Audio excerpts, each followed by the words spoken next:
استاد نے class room میں داخل ہوتے ہی بغیر ایک لفظ کہے بورڈ پر ایک لمبی لکیر کھینچ دی اور طلبہ سے کہا اس لکیر کو بغیر چھوئے چھوٹا کریں۔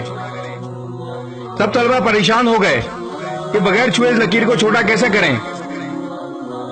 طلبہ نے کہا یہ ناممکن ہے، اس لکیر کو چھوئے بغیر چھوٹا نہیں کیا جا سکتا۔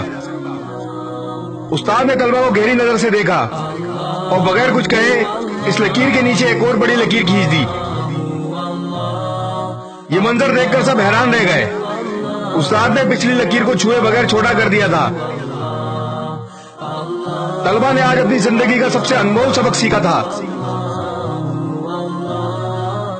دوسروں کو نقصان پہنچائے بغیر، ان کو بدنام کیے بغیر، ان سے حسد کیے بغیر ان سے آگے نکل جانے کا ہنر جو طلبہ نے چند منٹوں میں ہی سیکھ لیا۔ آگے ضرور بڑھیں پر دوسروں کو گرا کر نہیں، یہی انسانیت ہے۔ اس ویڈیو کو شیئر ضرور کریں، ہو سکتا ہے آپ کے ایک شیئر سے یہ بات کسی کے دل میں اتر جائے۔